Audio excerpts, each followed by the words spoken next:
658, lecture 28, and today I just wanted to wind up flash converters. One thing is the following. So as I discussed in the very beginning of maybe the class, maybe 2 lectures earlier, yes, okay. So what happens is that there is this array of comparators which are being clocked by these clock signals, and as you have seen, depending on the kind of latch, the clocking scheme can be very different, but the bottom line is that one of those clock edges defines the sampling instant. So in principle, there is no need to have an explicit sampler board. However, we saw that that's bound to lead to poor dynamic performance simply because of clock skew along the sampling edges, which along of the sampling clock along the comparator array, which basically causes each comparator to make a decision on a different input signal. And the problem gets worse with high frequencies, because at high frequencies a small change in time results in a large change in the input signal. Earlier, of course, people tried to avoid these. There are many solutions to the same problem. One solution is to use what is so-called bubble correction technique. Okay, so what happens if there is no sample and hold is the following. So we all agree that each of these comparators is sampling the input at slightly different instances of time. So in principle, what you were expecting to see at the output of the comparator array is a so-called thermometer signal, right? So you want to see the only legal signal at the output of this comparator array is a string of ones followed by a string of zeros. So for example, this is what you wanted to see. Okay, that basically means the input signal is somewhere. However, if different comparators sample different input signals, then a very likely possibility is the following. If you think about it, you will you'll convince yourself very quite easily that this is indeed possible. For example, you will see something like this. So this is the ideal thermometer code,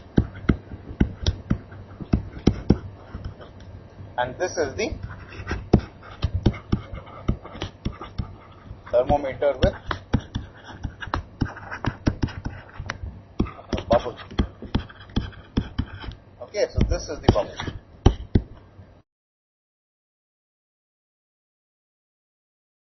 And if there's a bubble, we weren't expecting this bubble in the first place. So our whole decoding was based on what? How are we converting this thermometer code into a binary code? We were basically detecting the transition, right? And using the transition to go and clock, some kind of decoder which will give us. Now, if there's a bubble in the thermometer code, like in so-called thermometer code like this, what will the transition detector do? So clearly, it will detect 2 transitions, and now the logic following will get completely confused because it's supposed to see only that code is supposed to be simply a 1 of n code, correct? But now 2 of them are 1. Okay, so if you just simply go through the combinational logic, you'll find that you get gross errors. Okay, so in other words, the input was here. You would at a pinch say, okay, the input was here, but the output code I get is corresponding to this. It's an error, but it's not a outrageous error. Similarly, if the output code was was this, alright, that is still not an outrageous error because the input is somewhere here and the quantization error is increased slightly because instead of getting this much error, you are getting this much plus 1 LSB or this much plus something. Okay, but if you have bubbles, then the digital backend can in principle get completely confused. Okay, and you can work this out for yourselves. You just go through if you have a sequence like this, and if you go through the transition, you will find that you will have actually gross errors in the output code. Okay, 1 bit in the output code could be wrong. A bit being wrong in the output code is at least 1 LSB, right? If the third bit is wrong, you're off by 8 LSB. What do you think is the solution to this thing?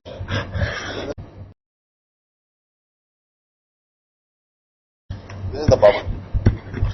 So any suggestions on what I can do?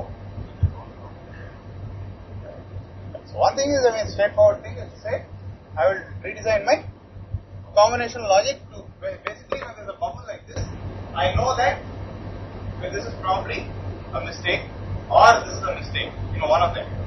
So yeah, so any suggestions on what? Okay, we go and change the logic, but how? Another way of doing it, which is a private detector looks like a pain to do because what I do normally is what is called majority of tree logic. Okay, so I will not just detect so I will not give this output, so-called thermometer code with the bubbles. I will not give directly to the transition detector. What I will do is generate a reliable thermometer code, which basically takes where the output of 1 is not simply just this directly, but the majority of. Majority can't be majority of 2. It has to be majority of an odd number, right?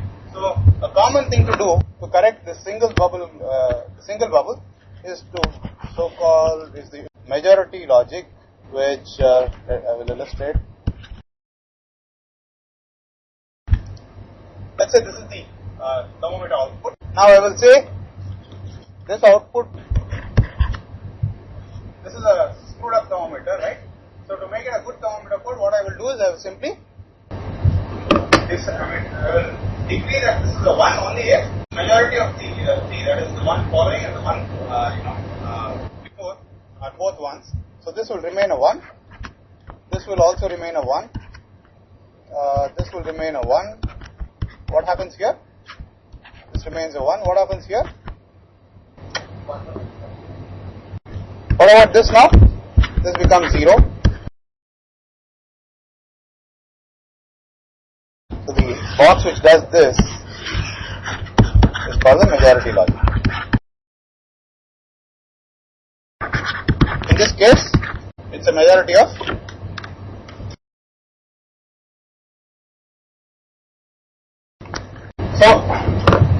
let us start to show you that majority of the logic is enough to correct for one bubble. Okay, if you want to correct 2 bubbles, you will have majority of 5.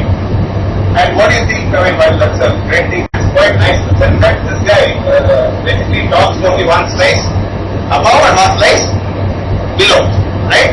If you have majority of 5, you have got this guy talking to this tab and this tab and 2 up and 2 below, right? So the wiring will also come like spaghetti, and the moment you have more wiring, it basically means more parasitic capacitance, more crosstalk between conductors, all sorts of stuff. Okay. Today, with the sample and hold, strictly it's not necessary. You don't need any of this because you don't foresee. The bubble stuff happens only when all the different comparators are seeing different inputs, right? But that doesn't happen anymore if you have a good sample and hold up front. So strictly majority logic is no longer necessary. However, people are still afraid of the unknown, I guess. So people just put one. So the majority of 3 is actually fairly popular in all converters that have done. So once you have the majority of 3 logic, you basically get the legal thermometer code. Once you get a legal thermometer code, you get a legal binary code. But please note that even though you get a legal thermometer code here, it doesn't mean that it's correct. You understand? The input could have been somewhere here, right? And you got something here. So in other words, you've lost. You're an error by about an LSB, which is not a big deal. But compared to the other scenario where you didn't have any bubble correction, it could be off by roasting error. And you can see that this strategy is quite alright. Another strategy which avoids, which basically has inherent bubble rejection is, I don't know if you guys remember, but long back, where we said one way of generating the binary code from the thermometer code is to simply add the number of 1s. If you simply add the number of 1s, you see that the bubble doesn't arise at all. I mean, there's no problem with the bubble. You will, this is a 0, right? But you will be, if you add the number of 1s, you have fewer 1s there.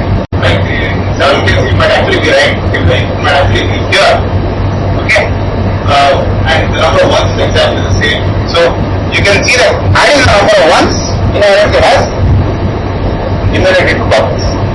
But adding at the 5 or 6 bit level, adding so many things need to be three-type structure, which is more hardware and so on. Whereas this is actually converting this lousy the back thermometer full to good thermometer, doing some kind of regularity correction, and then using the same old transition detect and one of them decoder. It's actually quite straightforward and is calculation. Alright, so the last point I want to cover about back ADCs is the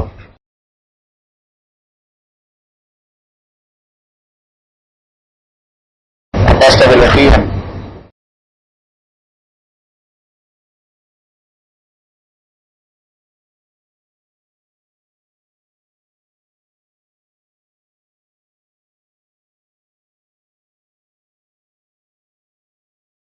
so we know that the comparator, the simple comparator that we designed has a finite resolution. Why does the comparator have a finite resolution? So what is the resolution of the comparator? What do you mean by when I say the resolution of the comparator? What does it mean? Resolution basically means all the smallest delta, above, below, before I need to be able to figure out whether the input is above or below, right? So the smallest delta V that the comparator can actually make sense of. Now that is determined by several things. What are the things that determine the resolution? One, of course, is regeneration time. The gain of the preamp.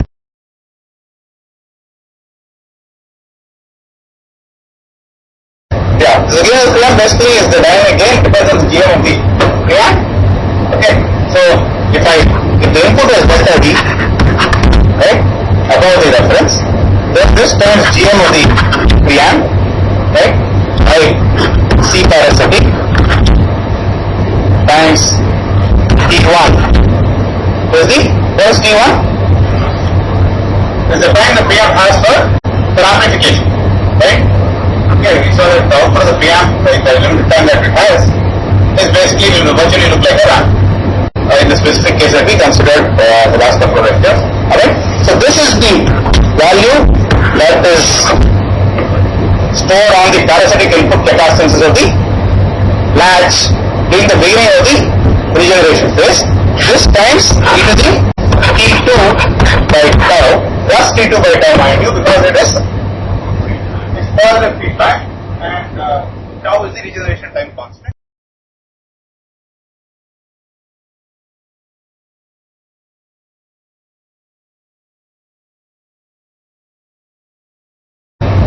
This must become large enough so that a logic gate at the output of the latch can make sense of the voltage, right? So this should be of the order of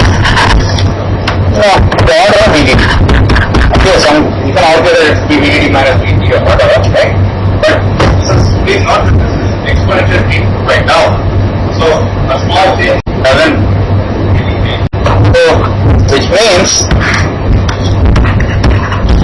delta V is VDD divided by CM by C times T1 hence to the T2 by. This is the dynamic gain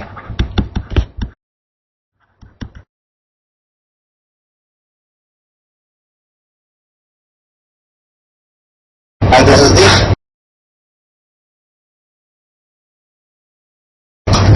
so if the input lies in this region V rest minus delta V to V rest plus delta V, then what happens to the output? The output voltage is at the voltage at the output of the latch is not enough to reliably switch the logic. Okay, so in all likelihood you're going to have an error at the output. So the probability of error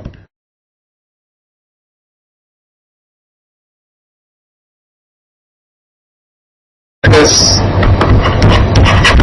delta V divided by LSB of full scale. divided into n bins. So if the input lies in this band delta V around any of the references, then you have potential problem, right? So it must be delta V divided by what now? Okay, this is first categorized. These are the references. Okay, now let me close the example, right? And these are all the ranges. If the input lies here, there will be error in any of these green bands around the reference. Okay, so what is the probability of making an error? It is delta V divided by LS. Right now it's not full scale because there are n comparators. Okay, so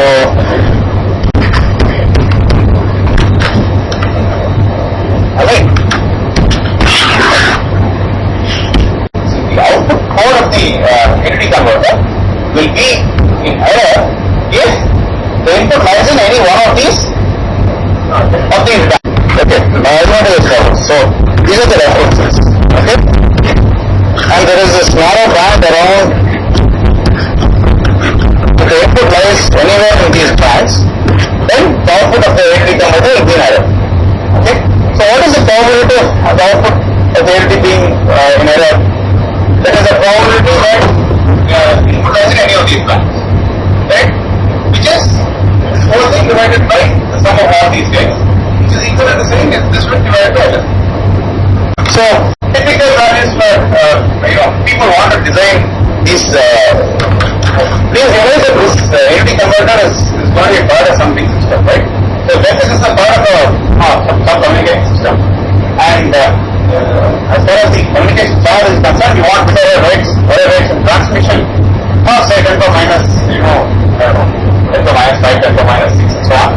And you know that anyway, all of today's communication systems, the raw bit array is different from what happens. I mean, do they just transmit bits like that, or do they do something to the bit for the transmitter? There is coding in, right?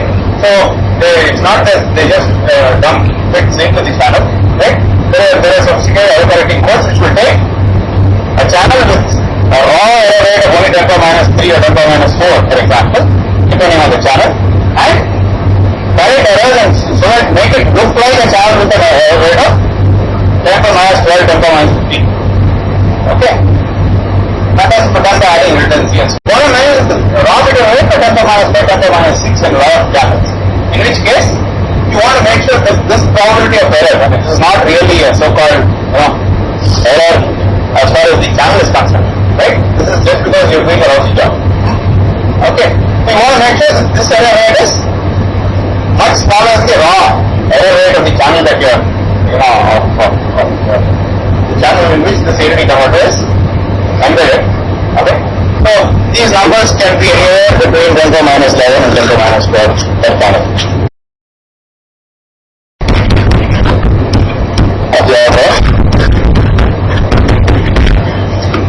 In many cases, for example, if you are going to do very, very high speed converters, this may not be possible. Why?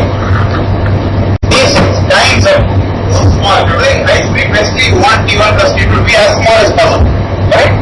So between very high speed converters, this T1 plus T2 may not be, I mean, you don't have all that much amount of time. So this game becomes small now, right? So what do? There is of course a dynamic, you can say one way to say increase the GM, alright? So if you want to increase GM, what happens? I mean, you can't do that without increase C bar, right? Not doesn't come into use. Typically, you're basically getting technology different. So, I mean, what else can you do? Reduce VDD is problematic. Let's talk about it. From this expression, actually, the fact that we just reduce VDD. So, any problem with that? See, it's not about this. There's a serious problem. VDD reduces. What happens to the full scale? Full scale will reduce. Full scale reduces, LSB reduces. It means you're finished. Okay? So, reducing VDD is the last thing you want. Okay, as an analog designer, low voltage is not good at all. Okay? You want to use as much voltage as possible, because as I told you, increased VDD basically means double the VDD means twice the sequence speed. Right? If is 4 times the signal power, which means I can tolerate, comparators can all be 4 times smaller, right? Which means they can consume 4 times smaller current, which means even though the voltage is increased by a factor of 2, the current is increased by a factor of 4. So, power comes down. So, anyway, this gate is not enough. To increase the gate, you can cascade stages, right? So, what people have done in the past is to have not just one preamp, but provide 2 preamps, for example. Okay? In which case, the output of the preamp, the first preamp will not go directly into the latch. It will be the input to the second preamp. Okay? So now the gains become cascaded, so you get more gain. Alright? And another idea to use is to use 2 latches in cascade. Right? So the output of the first latch regenerates to some extent. That is taken as the input to the next latch. For example, that's what happens when you have a faster slave type of code. Yes, if you have more time to give for the first latch, definitely you can do it. But if you do not have time, okay, what do you do? The first latch needs to process the next sample immediately. Then what do? You have another guy who basically says you do half the job, you do the rest of the job to the next step, and you continue to do the recording. So all these again, the input gates becomes so small that it lies in a band, then you will basically get so and you also seen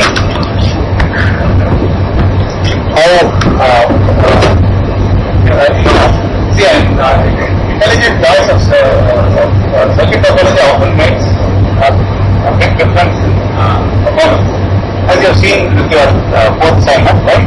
So most of the latches look, pretty innocuous, right? The first when you do part A, you find that when the no mismatch, both of them do perfectly fine, right? You get the no offset in either one.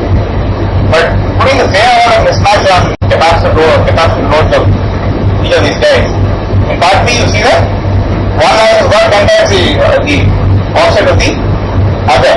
Okay? So if you then thought about it and decided that hey, the second latch is simpler simply because clocking is not simpler. Okay? And then with it you find that you end up with smooth amount of offset. Okay, so that finishes the discussion on bus converters. Okay, so maybe to quickly run through maybe a case study and round up. Since I don't want to start the next topic today. Okay, so a lot of this stuff must be pretty obvious to people. So I will just rush through the slides. So this is the usual thing about the comparators. There is the ladder, bonds of the comparators, among the code, digital backend, blah blah blah. Okay, and the comparator is plus, you know how to make a comparator, and there's a digital backend which converts the demo of the code into a dynamic code. So as you can see, there are several problems that we have catched. For example, the stock skew, as you know, and this leads to poor performance of the right. There are also comparator offsets which modify the ADC component and can lead to a non-monotonic characteristic unless you do something about it. So the fixed clock skew is a drag and hold at the input, which you know why now. And since the comparator resistance is a head signal, clock skew is no longer an example. And to fix comparator offsets, if we have some way of measuring the offset and subtract, as we have seen several situations. So once you put drag and hold, a clean, nice input signal like sinusoid like this becomes flat from time dead, drag, dead, and 1. So this is the flat portion of the curve is when you decide what the input was. As you probably guessed, drag and hold is not easy to do, especially at high speeds. So all the op-amp based drag and holds that we've seen, the one thing you should remember is that the larger the number of transistors in a circuit, the more likely that it doesn't work at higher speeds, right? Because there's just too much extra back baggage and it takes every time we want our node to move this capacitance which is preventing the node from moving. Okay. The simplest and you know that the easiest thing the back and forth must do is it must back and forth because buffer the held value with some kind of voltage control voltage source which can drive the array, and it must buffer the input from this pure switching node, okay, the whole capacitance.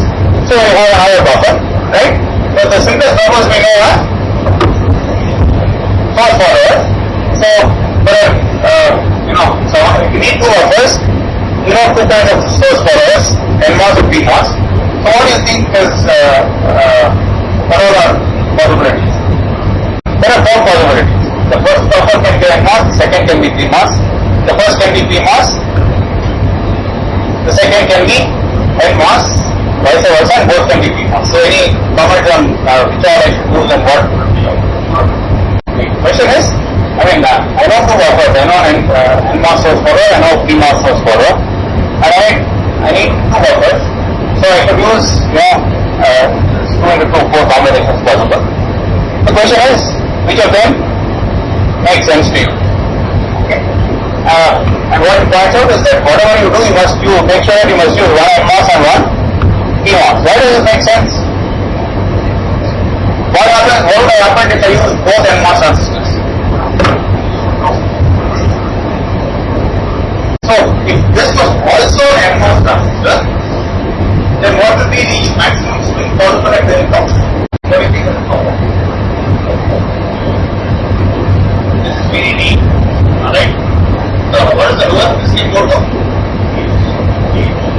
This is the current source, it's made in the transistor, so this is the lowest this can go is delta V. Okay. So, what is the, if this is the lowest that this can go, right? What is the lowest that this can go? This is 2 delta V plus VD. What is the lowest this can go? 3 delta V plus VD. And what is the highest this voltage can go? VDD. So the peak swing possible is VDD minus 3 delta V minus VD. This is single-handed peak swing possible. And let's assume VD is like 1.6 volts. This is 8.8 volts. As delta VM gets minus 1.9 minus 1.9. So, when you're operating such at high speed, you'll be operating at low delta V or high delta V. What is the GM is proper delta V? And what is all the parasitic capacities are small proportional to CGM. Okay? For CGM, for a given GM, do you have a larger parasitic if delta V is small or delta V is large? Before I get there, if I have circuit and I want to really operate at high speed, will I choose long channel device or will I use short channel device? Right? Want a given GM for a transistor, okay? You can either get it to the transistor to V by N or put a V by 2N. Okay?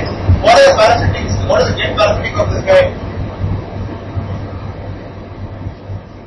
Proportional to what? Proportional to WL. Okay? What about this? 4 times WL. Okay? So which is more? This or this? One or the right? Okay. So if this is more, does it make sense to use this kind of high speed circuit or this kind of high speed? When you want high speed, you always want to use the same W/L ratio. Then you go on reducing length. Okay. So the minimum length for the lowest possible value to the length possible is the minimum length of the technology. So if you are running circuits at high speed, you always want to make use of the shortest channel devices. There you are the use again. Does that make sense? Okay. So obviously must be vision.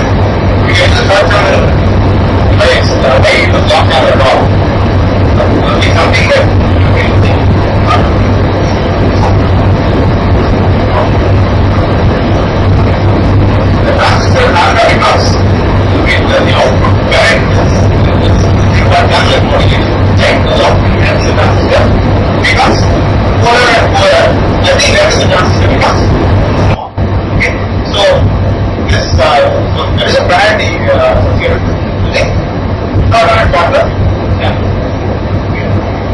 strictly from a speed point of view, you want to take the shortest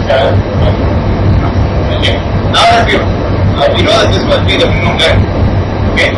So if we want high speed operation, we want to use a small delta T or a large delta. For high speed operation, for a given GM, what would I want? When GM doesn't come from D, it comes with capacitance, right? Okay. So if I want high speed operation, I want parasitic capacitance to be as small as possible. So for a given GM, I want the smallest.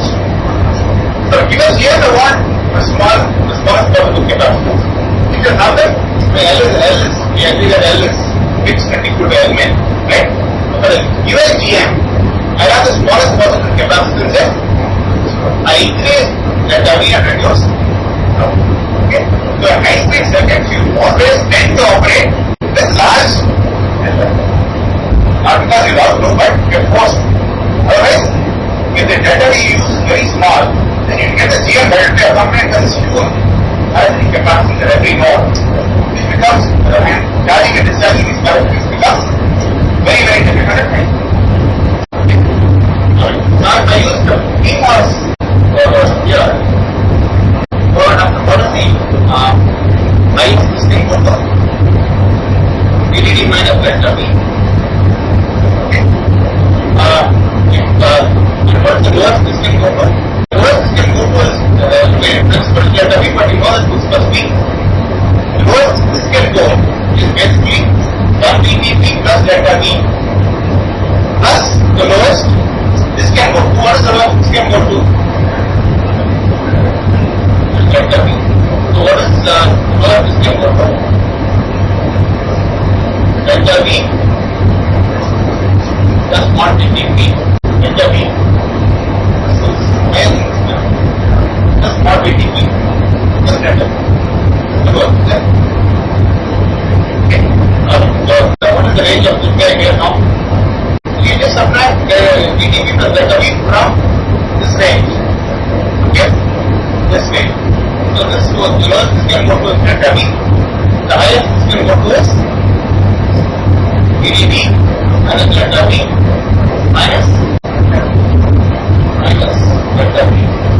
So what is that correspond to here? So this will be VDP minus millions of delta V plus GM. Delta V is what's the distinct? The highest distinct photon is VDP minus delta V minus 1 plus VPN. Okay. So kind of subtract these two. What do you get? These VPN and VDP are of the same. So okay. So what is the earlier we had that's 2 VD, right? So we will include the whole thing by 5 VD, which is singularity will be going up by a method in this technology is going up, singularity going up by about 0.8, right? Which is low. That's swing, which is 0.8 volts earlier, 0.9 volts. Peak to peak singularity. And now 0.9 plus 40 is 0.8. Okay. So you can see that the huge change in possible swing. The scale possible here is much larger than the scale possible where both of them are the same. Okay. So one thing to do is to use some kind of jack and hole like this. Alright. So NMOS follower, and then you have a jack and hold, and then you have a PMOS follower. So does it now make sense to use an NMOS follower at the input or a PMOS follower at the input? I could have switched the rows of this guy and this guy, right? I would still get the same thing. It's not designers, right? You have many choices, you make at least 2 pictures. That's it. For the switch. So for the switch, does it make sense that it could be, this would be, at a low here will be, if I use the PMOS, if I move this here and use the NMOS second, then what can you comment on the biasing voltage of the voltage of the switch is higher, right? So from a simple switch resistance point of view, okay, if I didn't want to use a bootstrap switch, this certainly makes sense.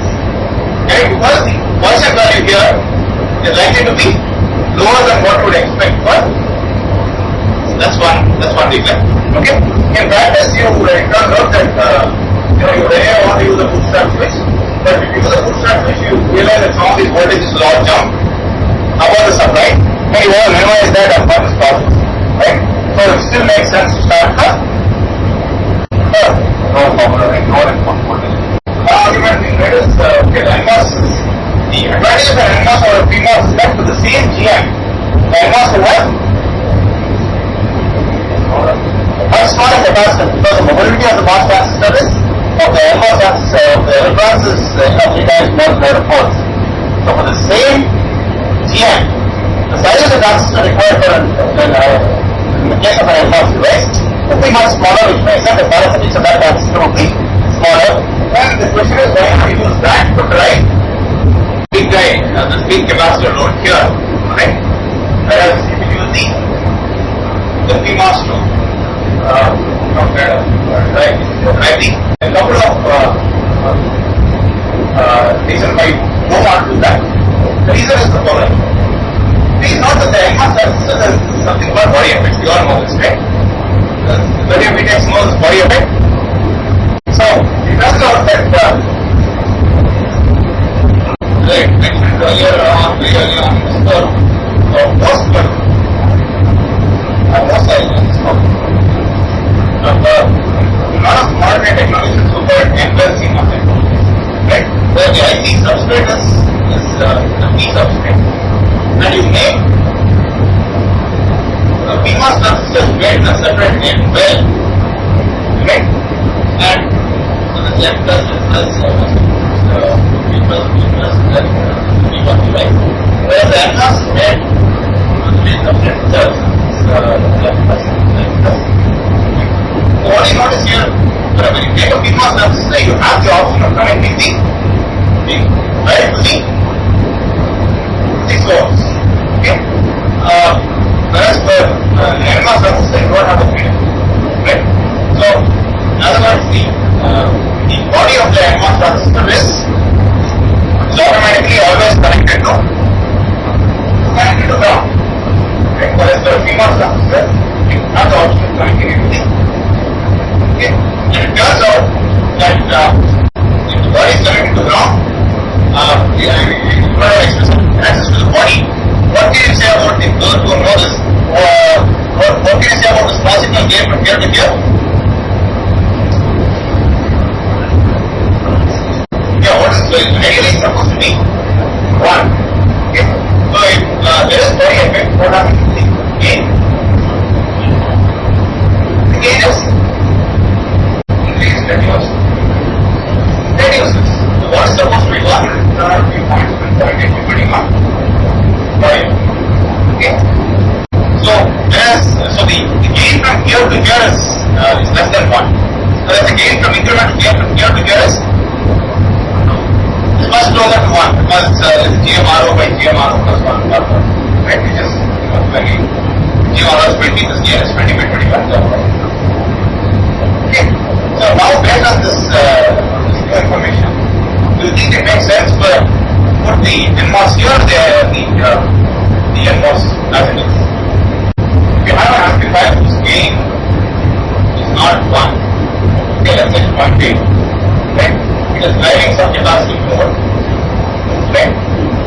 And there is some capacity between the input and output. Please note that between here and here, there is CGS. Okay, so if this is the input, which is the load capacitor, right? There is an amplifier whose gain is some alpha, right? This is the load capacitance corresponding to the current array. There is some capacitance between the input and output.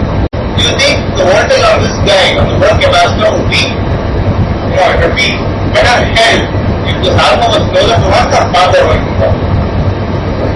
So basically if this goes up by delta V, okay, if this also goes up by delta V, then the voltage on this capacitor remains the same. So there is no change in the charge on this capacitor, which means that there should be no change on the charge of this capacitor, which means the head value will stay there even when this is driving a heavy capacitor. Whereas if this alpha is say 0.8, okay, if this goes up by delta V, this only goes up by 0.8 delta V. The 0.2 delta V is the voltage change here, which means that charge will change, which means that it will have some of charge now. So now does this charge make sense? This is driving this huge capacitor, this AM load, okay? So the increment gain from here to here is 1, okay? Then this so-called exhaust capacitor cease, both gates are moving by the same amount, which means that the amount of charge stolen from the whole capacitor doesn't change. Okay, so even though this is driving the comparator array, the head value will not change. Whereas this was an NMOS transistor, the NMOS transistor's job is to look at this voltage and drive the comparator array to the same voltage. However, during that process, because of CGS, it will go and modify the head value itself. Okay? So that's the reason why it makes sense to work. PMOS next time. So, as you can see, there are pluses and minuses to every decision you make. Okay? And if you go with the design choice, which seems reasonable and doesn't have